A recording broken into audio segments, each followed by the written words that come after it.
दोस्तों नमस्कार, मैं राकेश श्रीवास्तव। हमारे YouTube चैनल में आप सभी का स्वागत है। ऐसा लगता है कि महाराष्ट्र की राजनीति में एक बार फिर से कोई बड़ा तूफान आने वाला है।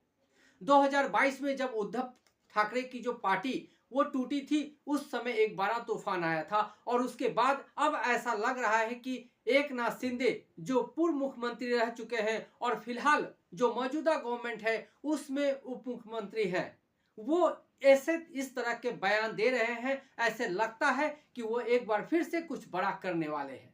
दरअसल इस बार वो देवेंद्र फडणवीस खास करके भारतीय जनता पार्टी की तरफ निशाना साध रहे हैं। उन्हें मुख्यमंत्री नहीं बनाए जाने का मलाल तो है, ये सभी को मालूम है, लेकिन उप मुख्यमंत्री बनने के बाद भी वह जिस तरह से हर समय अलग अलग मौके पर बयान दे रहे हैं, उससे ऐसा लग रहा है कि उप जो एकनाथ शिंदे हैं उनके अंदर कुछ पनप रहा है और वो कुछ बड़ा करने के प्लान में है। शुक्रवार को नागपुर में जब वो मौजूद थे, वहां पत्रकारों ने उनसे सवाल किया कि 2 दिन पहले आपने कहा था कि टांगे की तरह उल्टा लटका देंगे, इसका क्या मतलब होता है? तो उन्होंने कहा कि इस बयान का मतलब जो समझना है वो समझ सकते हैं और जिन्हें समझना है वो भी समझ सकते हैं। हमने 2022 में किस तरह से उल्टा दिया था टांगे को, उसी तरह से हम उल्टाने की ताकत रखते हैं। आखिर ये बयान उनका किसकी तरफ इशारा कर रहा था? जो पिछले 4-5 महीने से चल रहा है, अगर खास करके अगर आप देखें तो गवर्नमेंट बनने के बाद जो चल रहा है, तो उसके बाद ये अंदाजा लगाना ज़्यादा मुश्किल नहीं है कि आखिर उनका ये बयान किनको लेकर दिया गया है।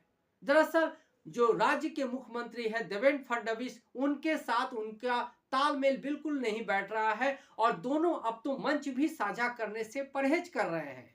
हाल ही में उप मुख्यमंत्री देवेंद्र फडणवीस ने एक बैठक बुलाई थी, उस बैठक से भी एकनाथ शिंदे ने किनारा कर लिया। दरअसल ये मामला इसलिए गरमाया हुआ है क्योंकि जब से उप मुख्यमंत्री देवेंद्र फडणवीस ने पदभार संभाला है, उन्होंने जब सीएम रह चुके हैं एकनाथ शिंदे, उस समय के जितने कार्यकाल के कामकाज थे उन पर जांच या तो बिठा दी गई है या कई कॉन्ट्रैक्ट को रद्द कर दिया गया है। आपको ताजा मामला बता देते हैं कि जालना में एक प्रोजेक्ट था 900 करोड़ रुपए का, वो एकनाथ शिंदे के कार्यकाल के दौरान पास किया गया था। उस प्रोजेक्ट को फिलहाल एक देवेंद्र फडणवीस ने रोक दिया है और उस पर जांच के आदेश दे दिए हैं। बात सिर्फ इतनी भर नहीं है। एसटी महामंडल में जब एकनाथ शिंदे मुख्यमंत्री हुआ करते थे, उन्होंने एसटी महामंडल में भरत गोगावले को मेन अध्यक्ष बना दिया था। लेकिन जैसे ही मुख्यमंत्री देवेंद्र फडणवीस ने सत्ता संभाली, उन्होंने एसटी से भरत गोगावले की छुट्टी कर दी।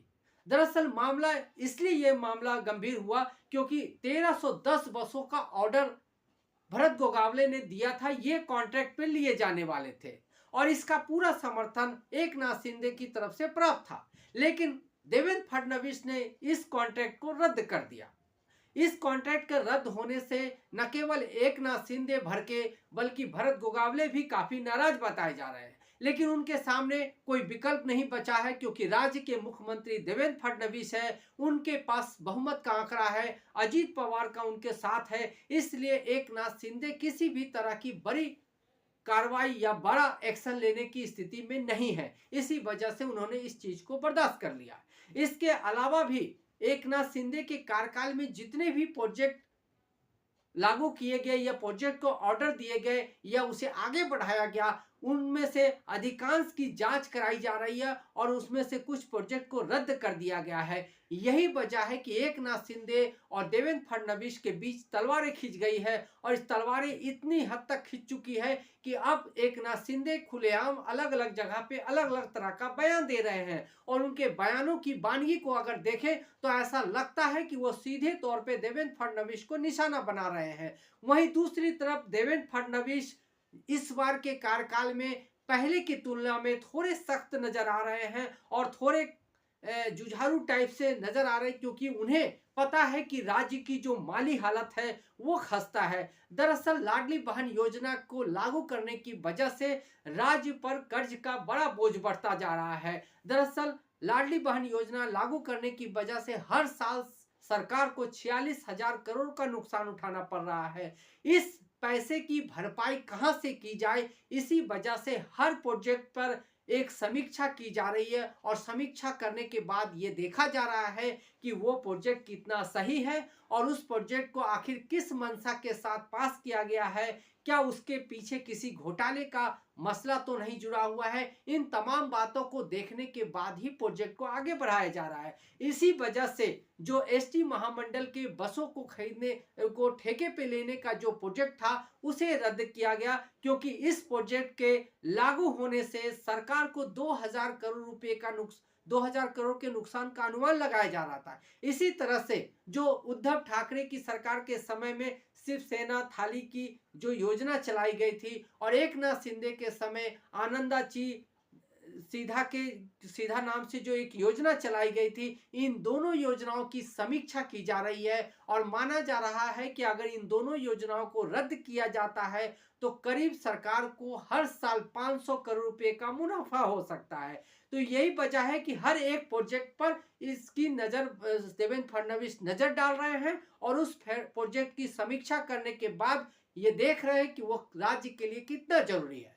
बात सिर्फ इतनी भर नहीं है, बात इससे आगे भी गई है। दरअसल राज्य में मंत्रिमंडल का गठन होने के बाद भी कई जिलों में अभी तक पालक मंत्री नहीं नियुक्त किए गए हैं। इसी पालक मंत्री के मसले को लेकर एकनाथ शिंदे और देवेंद्र फडणवीस के बीच तलवारें खींची हुई है। दरअसल हाल ही में नासिक और जलगांव को लेकर देवेंद्र फडणवीस ने दो अलग अलग नाम सुझाए थे पालक मंत्री को के तौर पे, जिसमें अदिति ठाकरे का नाम शामिल था और गिरीश महाजन का नाम शामिल था। लेकिन इसे लेकर एकनाथ शिंदे नाराज हो गए और नाराजगी इतनी बढ़ गई कि दावोस की यात्रा पे गए देवेंद्र फडणवीस को वहां से इन दोनों नियुक्तियों को फिलहाल रोक दिया गया है और अभी भी पालक मंत्री के तौर पर नासिक में और दूसरी जगह नियुक्ति नहीं हुई है। कई मामलों में इस नियुक्ति को फिलहाल के लिए टाल दिया गया है।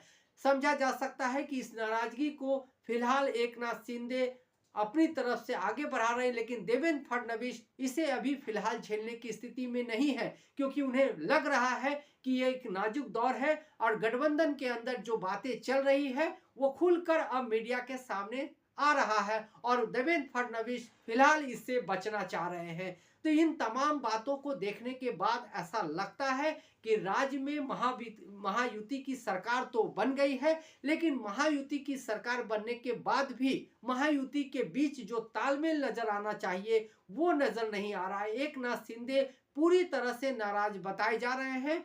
वो एकनाथ शिंदे देवेंद्र फडणवीस के साथ मंच नहीं साझा कर रहे हैं, उनकी बैठकों से दूरी बना रखी है। इतना ही नहीं, जब देवेंद्र फडणवीस ने मुख्यमंत्री का पदभार संभालने के बाद जो मेडिकल कैंप, आप कह सकते हैं कि मंत्रालय में उन्होंने मेडिकल सेल बना रखा था एकनाथ शिंदे ने। इस मेडिकल सेल के अध्यक्ष थे मंगेश चितवे। इस मंगेश चितवे को देवेंद्र फडणवीस ने का मुख्यमंत्री पद की शपथ लेते साथ ही हटा दिया और रामेश्वर नाइक को उसकी जगह पे नियुक्ति कर दी। इससे काफी नाराज एकनाथ शिंदे हो गए। इसके बाद एकनाथ शिंदे ने एक और काम किया कि मंत्रालय में उन्होंने एक और सेल की स्थापना कर दी और उसमें चितवे को नए प्रमुख के तौर पे नियुक्त कर दिया। यानी सहमत का भी दौर चल रहा है और दोनों ही तरफ से एक दूसरे के खिलाफ जितनी भी कार्रवाई हो सकती है, जिस तरह के भी एक्शन लिए जा सकते हैं वो लिए जा रहे हैं। ऐसे में सवाल ये उठता है कि महायुति में जो ये रायता फैला है या महायुति में जो ये झगड़ा फैला है, इसका आखिर अंत क्या होगा। तो इसके अंत के पहले की एक कहानी जरूर आपको सुनानी जरूरी है। इस पूरे प्रकरण के दौरान एकनाथ शिंदे ने एक दो जो बयान दिए हैं वो काफी गंभीर बयान है। उन्होंने कहा है कि उन्हें किसी भी तरह से हल्के में लेने की कोशिश न करें। 2022 में मैंने टांगा उल्टा दिया था, तो इसलिए जो भी लोग हमें जानते हैं या हमें समझते हैं उन्हें हमें समझकर लेना चाहिए। ये इशारा उनका साफ रूप से देवेंद्र फडणवीस की तरफ था, क्योंकि 2022 में उद्धव ठाकरे की सरकार गिराने में एकनाथ शिंदे सबसे आगे थे। उन्होंने 40 से अधिक विधायकों को पार्टी से तोड़कर खुद की पार्टी में शामिल किया और भारतीय जनता पार्टी के साथ गठबंधन की सरकार में शामिल हो गए। अब वही धमकी वो भारतीय जनता पार्टी के नेता देवेंद्र फडणवीस को दे रहे हैं, क्योंकि देवेंद्र फडणवीस को जो सीधे तौर पे ये बयान दिया गया है, उससे ऐसा लगता है कि एकनाथ शिंदे अगर उनकी मनमानी नहीं चली या उनके मन के मुताबिक काम नहीं होता है, तो संभवतः वो दूसरी बार उद्धव ठाकरे के बाद ये दूसरा मौका होगा जब वो किसी पार्टी को तोड़ने की कोशिश करेंगे। लेकिन सवाल ये उठता है कि क्या भारतीय जनता पार्टी इतनी कमजोर पार्टी है, या भारतीय जनता पार्टी के 10, 20, 30 विधायकों को अगर पार्टी से तोड़ भी देते हैं एकनाथ शिंदे, तो उसका क्या फायदा होगा।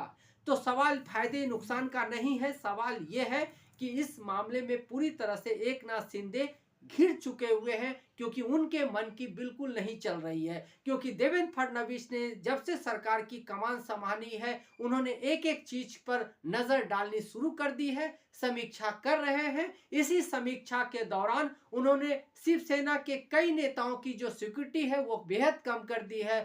इसी सिक्योरिटी के कम किए जाने की वजह से उदय सामंत नाराज बताए जा रहे हैं। उदय सामंत ने अपने उद्योग मंत्रालय के जो सचिव है और सीईओ है, उनको साफ रूप से निर्देश दिया है कि ऊपर से किसी भी तरह के आदेश आए उन्हें नहीं मानना है। जब तक ये आदेश मैं नहीं देता या मेरी सहमति नहीं बनती है, तब तक किसी भी आदेश का पालन न हो। मसलन की सरकार में 3 दल एक साथ तो काम कर रहे हैं और यह दिख भी रहा है, लेकिन तीनों दलों के बीच जो सामंजस्य दिखना चाहिए, जो एकता दिखनी चाहिए, वो कहीं लुप्त होती नजर आ रही है। ऐसे में सवाल उठता है कि क्या आने वाले 1-2 महीने में कुछ नया बड़ा घटने वाला है। आने वाले दिनों में जो कुछ भी सामने होगा वो आपके पास भी आएगा। तब तक के लिए नमस्कार।